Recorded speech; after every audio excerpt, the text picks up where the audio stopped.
Pinag-aaralan na raw ng kampo ni dating Senadora Laila de Lima kung paano pananagutin ang di umano'y nasa likod ng halos 7 taon niyang pagkakabilanggo.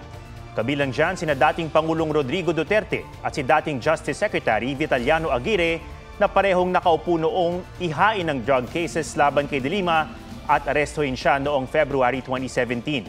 Sabi ni de Lima sa eksklusibong panayam ng GMA Integrated News, may mga nag-imbento ng mga kwento tungkol sa di umano'y pagkakasangkot niya sa drug trade sa Bilibid. Sinusubukan pa namin makuha ang panig ng dating Pangulo. Si Aguirre naman sinabing masaya siya na na-dismiss na ang mga kaso ni de Lima dahil matagal na siyang nagdusa. Welcome sa US State Department ang acquittal ni de Lima sa mga kasong anilay politically motivated. Para naman kay dating Presidential Counsel Salvador Panelo, ang pagkulong kay de Lima ay parusa sa pag-akusa ni de Lima kay Duterte bilang nasa likod ng mga extrajudicial killings sa Davao City.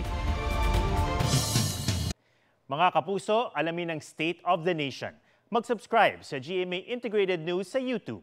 Sa ating mga kapuso abroad, samahan niyo kami sa GMA Pinoy TV at sa www.gmanews.tv.